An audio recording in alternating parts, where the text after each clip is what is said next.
Message about you. The future is bright.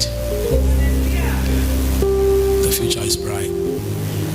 Now, I've come to understand that if you are a father and you have so many children, in some cases, the father always have, one way or the other, the parents always have some favorite among the children. Are you aware of that? There's always one or two that is closer to the heart of their parents. And that one or two is not, a random selection. But in most cases, those one or two, they've actually ascended into a realm that meets the heart of the parents. Are we together? They've ascended to a realm, and this realm where they've gotten to meet the exact desire, the exact expectation of the parents. And once they get to that level, for you to get to certain realms, there is a price, there's a cost involved. And I was telling some people the last time, there were some people who had access to enter my office, not because I selected them out of the masses and say, you come. I was just leaving the office one day and they were holding buckets, standing outside the office. I said, what do you want? He said, I want to wash the office. I said, okay. I took my bag, I stood outside. I said, wash. Let me take the key and leave. They wash. Another time they came, want to wash the office. I step aside, they wash. Now they did that frequently. Then when I saw their heart of sacrifice, now I can leave the key with them, the key to my office. They have access to it. They open, they wash, they bring it to me the time they feel like bringing it to me. Why? Because they paid a price to get the access. Are we here? They paid a price. For you to get to certain level in this journey of life, there is a price you must pay. If you are not ready to pay the price, you can't get there. There's a price you must pay. And this kingdom we're talking about, there's a cost, there's a price. Luke chapter 14, verse number 27 to 33. Luke chapter 14. I'm speaking to you on the subject, the cost of kingdom business. The cost of kingdom business. Luke chapter 14 from verse number 27. Are you there? If you are not there, say, I'm coming. I'll wait for you. Are you coming or you are there? You are coming. I'll wait for the last person. Yeah. Are you there now? If you can't find Luke, go to the book of go to the Old Testament. After Malachi, you will see Luke. Is that so? Have you seen it now? Right after Malachi, you see Luke. That is the best place to find it now.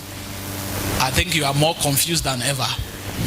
Luke chapter 14 from verse number 27 to 33. And whosoever does not bear his cross and come after me cannot be my disciple. Let me take it again. And whosoever does not bear his cross and come after me cannot be my disciples. For which of you intended to build a tower, seated not down first and counted the cost, whether he have sufficient to finish it? Lest haply after he had laid the foundation and he is not able to finish it, all that behold it begin to mock him. Verse number 30 saying, this man began to build and was not able to finish. 31. Oh, what king going to make war against another king, sitting not down first and consulted whether he be able with 10,000 to meet him that cometh against him with 20,000, 32, or else while the other is yet a great way off, he sendeth an ambassage and desired conditions of peace. 33. So likewise, whosoever he be of you that forsaketh not all that he had cannot be my disciple. This is the cost, this is the price to pay to become a disciple. It's a price to pay. Before the crown, there must be crosses. Before the miracle comes, there must be times of prayer. Before the revival we yearn for, there must be a sacrifice.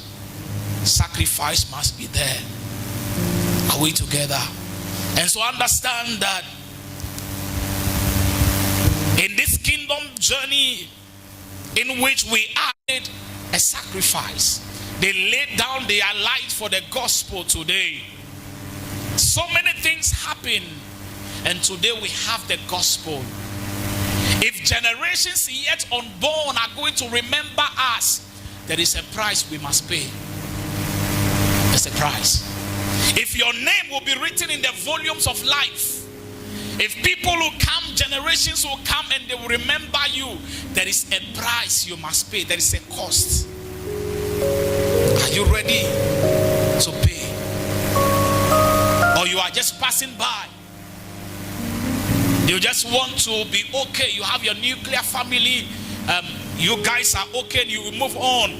Or you want to be a man or a woman who can be able to lay down, a legacy.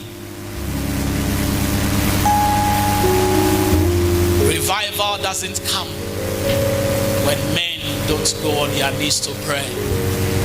John Knox said, "Give me Scotland or I die." And so whilst every other minister was trying their best to bring down revival, John Knox went and said, "God, this one is between me and you. I desire revival in my nation. I cannot be alive as a man of God and there is no revival. And so this is what we are going to do. It's either you bring revival or you kill me. I don't want to be alive to witness this embarrassment. Revive us or you take my life." And according to the story, this encounter provoked the heavens. And this man was able to perform signs and wonders. There was a great revival during his time. Other people will be sitting from afar and see, John Knox performing signs and wonders. There is great revival. But there was a time where he needed to lay himself on the altar as the sacrificial lamb and say, "God, I am sacrificing my pride and my ego. I am sacrificing everything that I desire. The pleasure of life is either you give me Scotland or take my life." This was the negotiation behind the scene that gave birth to the revival. There is always a negotiation behind the scene to the move of God. How many of us can be able to go before the altar and say, "Lord, receive my life as a living sacrifice"? I believe that before Minister Dunsin got to that point where he said, "Receive this living sacrifice, I am your worship." It's a time I was listening to his story when he lost the wife, and this guy was give thanks with a grateful heart, give thanks. You remember those songs? Don't mourn. Powerful songs. Generations after generations still remember those songs. Why? Because it was not just generated within few seconds. It was a song that came on an altar. It was a song that came out of pain and frustration. And the man said, "I am singing this one to my Father." Are we together? There is always a price to pay. Anybody you see doing so well in the kingdom, Don't be envious of their success, but go behind the scene and discover what price did they pay. What price? Are you ready to pay the price? There is always a price to pay. I said the last time, you see the papa of Dr. Tina, Grace Lubega. I saw a short clip when he was preaching on the streets. And they said that was the beginning. He was preaching on the street. Now you see, there's no chapel that can contain that crowd. But he began like Apostle Lukiko on the streets. I'm telling you. Just on the streets. People passing by were looking at him. And he was preaching with a zeal. That was a sacrifice that gave birth to Phaneroo today. Before you can give birth to that miracle, there is always the sacrifice which happens behind the scene.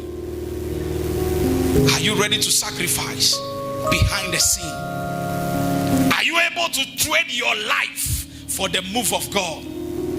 Are you able to trade your comfort and your peace and say, I am sacrificing my comfort and my peace for 5 years to come? How many people can be able to do that? The Father's business is there for all of us, but only few who can be able to sacrifice can be able to catch the attention of the Father. And when I was looking through scriptures, I've seen various instances, scenarios where men were able to sacrifice. They paid a price for the kingdom. And the Spirit of God brought me to 2 Samuel chapter 23 from verse number 13 to 17. Bible said David was hiding in the cave of Adullam. All right, while the Philistines occupied Bethlehem. And the Bible said David was thirsty for water. He needed water to drink. And he said, oh, I am thirsty for water. He said, I desire water. And immediately he said he desired water. Bible said 3 of his men, they said, we cannot be alive and see our king died out of thirst. If there is anything we need to do, we must do it. And the Bible said these 3 men said, we are going. We will look for the well and we will make sure we get him water. And the Bible said when they were going, they saw that the Philistines were gathering around the well and there was no access point. But the Bible said these 3 men, they laid down their life. They went through the armies. They fought until they got to the well. And when they got to the well, they fetched the water. If it were to be you and I, we would drink first before we bring it. But at that particular moment, they forgotten they were testing themselves. Because listen to me, if the king is saying I am thirsty, it means there is no water. Are you getting it? Because the soldiers cannot be drinking water and the king is there. So if the king saying finally I am thirsty, it means there is no water. And every other person in the camp there was thirsty. But these guys went through the armies. They fought. I believe they were cut with the sword. But they said, no, we will not die until we bring our king water. And the Bible said they fetched the water when they got back to David. And when David saw the water, he said, I am not worthy to drink this water. Because this water is the blood of my soldiers who went through the Philistines. And they were able to fetch this water. And he said, this water only belongs to Jehovah. This water cannot be taken by any man. He poured the water. He said, Lord, we give this as a sacrifice. Are we together? And I want to believe that if we should get more understanding of that scripture, if David finally gets to the place of safety and he needed to promote his soldiers, who is he going to promote? Those three guys to be the first three to become major generals in the army. Why? Because they sacrifice. Many of us, we will want to be generals in the army with no sacrifice. There must be a sacrifice. So the cost for these men, they risk their lives. They say, we will not die, we will make sure we bring water. They enter the territory of the enemy and they put the desire of the king above their desire. That is a cost. That is a cost. Then I also see a story in Luke chapter 19 from verse number 1 to 10. By the time I finish, you should know how are you able to pay the price. Do you have any cost? Is there anything that you are laying on the altar and say, I am laying on the altar for 5 years to come? Luke chapter 19 from verse 1 to 10. Then I see a man who goes by the name Zacchaeus. Bible said this man was a chief tax collector. A tax collector, a chief, a senior ranking member of the tax collecting society, even though he was short by stature. But Bible says that this man, he was the top rank government official. But Bible said one day he overheard that Jesus was passing by. And when he heard it, he said, no, I don't know. I believe that Jesus had the chance to use other routes. Are we together? Because I don't believe that where Zacchaeus positioned himself was the only routes.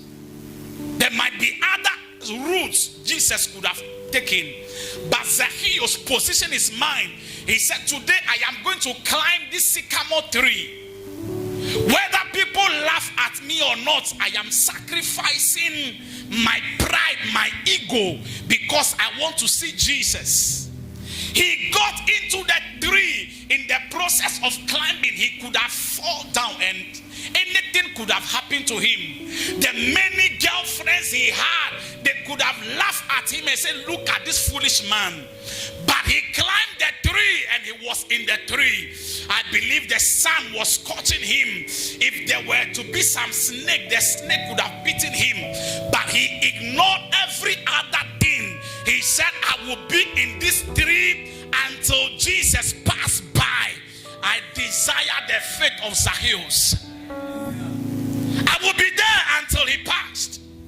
And passing alone does not mean that Jesus will look at him. Are you getting me? Jesus could just pass by and see that guy. Oh, how are you? And then he will just pass. Even there's no need for Jesus to look up and see him. But the Bible said Jesus was passing. And when he got to where Zacchaeus was, he stopped.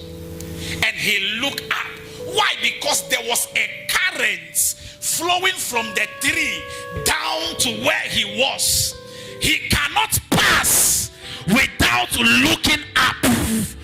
Are you here, somebody? There is a sacrifice the Father cannot ignore. Zacchaeus paid the price. He climbed the tree. People were saying, look at that foolish man. But he was there waiting for the Father. Jesus looked up and he said, what do you desire? Come down. Now, when he came down, Jesus said, today I'm going to be in your house. I will eat with you. I will sleep with you. And understand that Zacchaeus, he has the money. Are we together? He has the resources. So Jesus with the disciples coming to stay with him was not a big deal at all. But there was something he was looking for. He wants to be saved. Salvation. He wants to be saved. But Jesus said, I will come. I will stay with you. I will dine with you. Zacchaeus said, okay, that is fine. But this is what I want to do. All the people that I've robbed, all the people I took money from them forcefully, I am returning it to them. Even if I have to give it in 4 times, I am ready to give it. Then Jesus now said, today salvation has come to your home. So Zacchaeus could have had the encounter, all right, go with Jesus. Jesus will eat, all right, and leave without giving him what he needed. But through the act of sacrifice, he was able to provoke Jesus. And Jesus said, from today you are saved. Are you getting it now?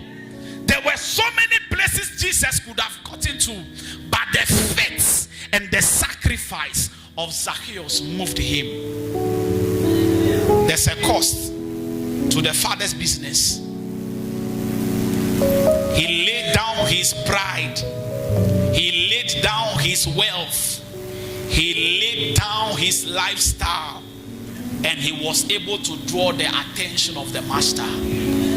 If you need revival in your generation, you should be able to lay down your ego.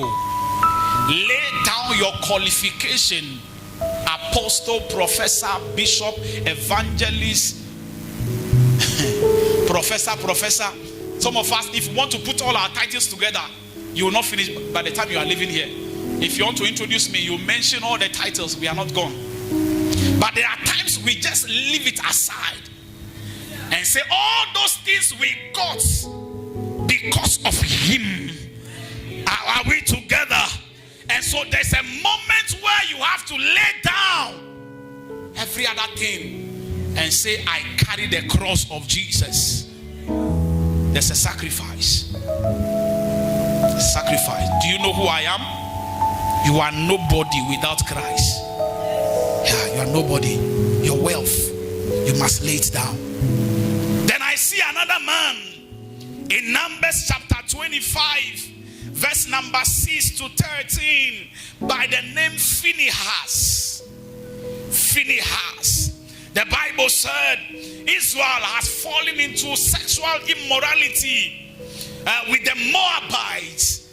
And they were having sexual, immorality every now and then. And God was so angry with them. And the Bible said God was so angry, he wanted to destroy all of them.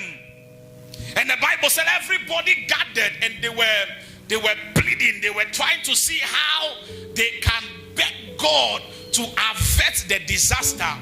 Then the Bible made me understand that there's this guy, this Israelite, who went again, took another Moabite and took the young lady into his tent. Whilst everybody was gathered and they were weeping before God, he carried the young lady, went into his tent, removed the things and began to fire. He began to fire. The whole nation was crying, oh Lord, forgive us. But the very thing the Lord was angry about, this young man wanted to do the same thing again. And so Bible said Phinehas stood up. He said, no, we are all weeping and look at this nonsense. He went into the tents where the young man was having the do. He was doing the do. I don't know at what point he got to, whether he was inside or he was outside. But the action was going on. Are we together, man of God? Hello? Do I have married people here? Let me come a little bit. You are looking too serious. So in the act, I believe the way the Bible said it, the man was on top. And when he was on top, he was so busy. He was so busy. In and out. I'm pressing. When Phinehas got there, he said, how can you be doing this abomination whilst the entire Israel is in pain? He took the spear with anger, pierced it through the man from his back down into the woman, and he was able to put both of them on the ground. They died there. And the Bible said immediately he did that, the anger of God left Israel, and God was at peace with the people. There was a need for a Phinehas to say this nonsense must stop. Are we together? And going to commit murder. Murder is a crime that is punishable by the law. And he has forgotten about the punishment. He said, no, if I must do this, if I must pay the price, I will pay the price. In your family, somebody must pay the price. You want God to bless your family. You want God's business to do so well in your family. Are you ready to pay the price? As the last born or the firstborn, are you ready to pay the price? Are you ready to be like Phinehas, carrying the sword and say, I will avenge these people and I will make sure I restore peace in Israel? Today the Lord is raising the Phinehas who will say, we will do this for the sake of the gospel. When I see people coming from far, Jenga came all the way from God knows where. The Kisiki woman is here. I see accountant Festus, and their job is not a small job. After sitting down to do a lot of stuffs, he's still here to pray. It's a sacrifice. I see the doctors moving up and down, injecting nyash and doing all those stuff. You too, you do that, eh? We have to pray for you. The doctor here, we have to pray for you. More grace. That work you are doing there. For Dr. Tina, she's safe. But you need grace. I'm telling you. Do you inject people? Jesus is Lord. Where? Their arm or where? Arm in the back. God has to promote him fast and move him from. I'm telling you.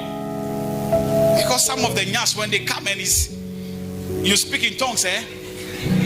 Okay, let's go now. There's a sacrifice. There's a sacrifice. This is a man of God. Now nyash is exposed. He's about to inject. Oh Lord. Oh Lord. Phinehas, pay the price. Somebody must pay the price. It might look as if you are not wise. You are paying the price for something to come. Are we together? There must be a price. Abraham, Genesis chapter 22, from verse number 1 to 18, God asked him to sacrifice Isaac, his only son. He told the son, we are going to offer sacrifice. And he told the wife, stay back home. I am going to offer a sacrifice. I will go and I will come back. He told the son, we are going to offer a sacrifice. And the son was looking at him and said, Papa, what is the sacrificial lamb? He said, don't worry, carry the firewood. We are just going to offer a sacrifice to the Lord. And the son followed him. They went very far. Bible said they got to the altar. After preparing the altar, the son asked him again, Papa, where is the sacrificial lamb? We normally carry a lamb anytime we are going to offer sacrifice. Where is the lamb this time around? The father said, don't worry, the Lord will provide. The Lord will provide.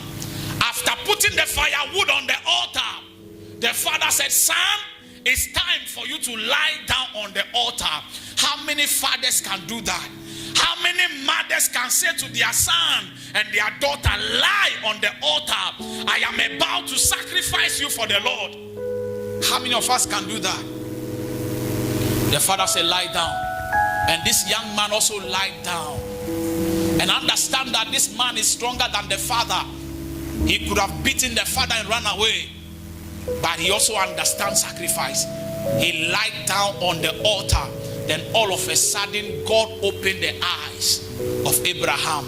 And he saw the ram that was hidden in the bush. And the Lord said, I have seen your sacrifice. I have seen your sacrifice. And from today, you'll be a father of many nations. Why? Because of your sacrifice and your obedience to my voice.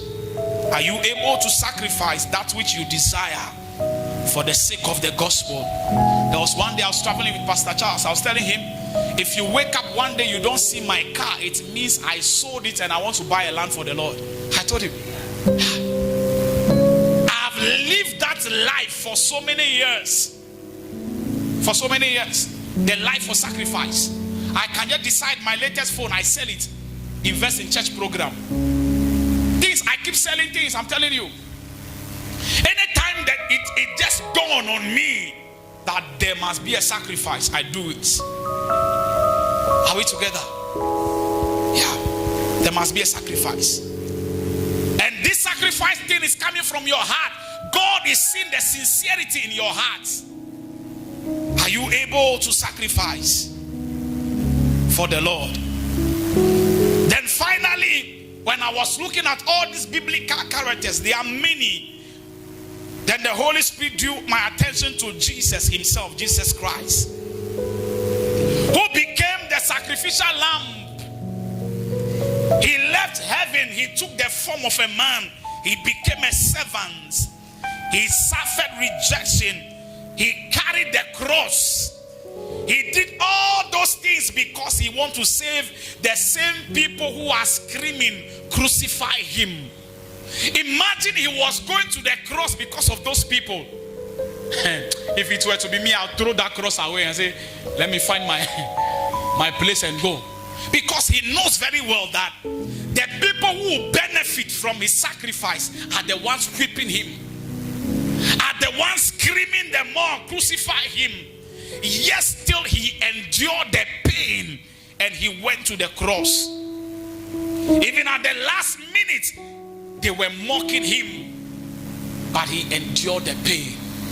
Jesus, our Messiah, he left his heavenly glory, he left his comfort, and he gave his own life. He said, if I wish, we can just command angels to come and this battle will be over. But there is a will of the Father, and the will of the Father is I must go to the cross. I must die for nations to be born. How many of us are ready to sacrifice for the Father's kingdom? When I'm talking about sacrifice, I'm not talking about money. I am talking about a heart of sacrifice. I'm talking about a man who understands, a woman who understands that there is a business called my Father's business. And for the business to be able to take care of me, there is a cost. There is a price I must pay. For people to start calling you Papa, Papa, there is a price you must pay. There's this young guy I prayed for in Nairobi, very anointed guy. I prayed for him during one of our graduations, and right after that he gave me some testimonies. He's been able to travel to some places. I keep sharing this testimony, those of you who pay attention. And so I invited him one day to come and minister during a conference I had in Nairobi. More money. And he kept calling the phone until I had to send him money again. From that day, I said, from today, you and I said, you are bigger than me. Yeah, you are bigger than me. I cannot work with you because I go to my program 2-3 people. You have 13. I say, you are my father now. You are my father. I'm supposed to be under you. I can't do that thing anymore. Pride. He's a very young guy. Very young. One day I'll invite him again. This guy is so much anointed that Papa got into his head. Pride and arrogance. I keep telling people, when somebody calls you Papa, it is not a title, it's a responsibility. I'm telling you, responsibility. So when I hear people, Papa, it's a responsibility. Anybody calling you dad, you have a responsibility toward the person. Are we getting it? The pastors here, are we together? Yeah, it's a responsibility. There is something you must do, not only spiritual but also physical. Your hand must go into your pocket at times. There's a responsibility. There's a sacrifice. Don't be in a hurry to be called Papa, take your time. Go through the process. Because you know something? Some of those titles can also restrict some of the benefits and the things that you get from this life. We were passing somewhere and then somebody gave us watermelon. And then Pastor Charles said, let's eat. I say, on this road now, imagine I'm eating now. Somebody say, Papa. So, as a human being, I was hungry. But the Papa thing and the Bishop thing has made me to sacrifice my time. So we went into the car before we ate. There are places I cannot go and buy because in the process of dragging the mutumba, somebody say, hey Bishop, how can Bishop be dragging mutumba with his church members? It is not possible. Are we together? So by the time you get there, they start calling you Papa. Have at least 3 different kind of shoes, and you know that you are okay. And you're not being gikomba anytime soon. Yeah. Are we together? Pay the price. Sacrifice. Invest in the Father's kingdom. Because there is always the honor that comes. But before the honor is the sacrifice. What is the Lord laying on your heart to offer as a sacrifice? Is it the time you spent on TikTok? Is it the time you spent gossiping for nothing? Is it the time you just want to have fun? Is it that time? What do you have that is so much of a great value to you, and you can say today, Lord, I give it on the sacrifice as a seed, expecting it to grow in 5 years to come? Do you have anything? Do you have your time? I see you people coming here, gathering here to pray, not because you don't have anything to do. It's a sacrifice. I'm telling you, it's a sacrifice, and I don't take it for granted at all. It's a sacrifice. There must be something you are giving. There must be a foundation you are laying, so that 5 years to come, when you see yourself, you say, I fought a good fight. Are we here? Tonight I want to pray. Say, Lord, lay on my heart that sacrifice that I can be able to offer for the Father's business. The business is broad. So many people are screaming from all walks of life. People are praying in the bush as we speak now. People are seeking the face of the Lord. But the ones that receive the attention are the ones who are able to sacrifice. Those who are able to sacrifice. Those who are able to give their time, their resources, and say, I lay down my pleasure. Let my Father's kingdom come first. Let my Father's business come first. Tonight is a night where you must die for you to be born again. You must die on the altar. You must sacrifice yourself on the altar. You must come to that point of John Knox and say, Lord, you must revive Matu or take my life.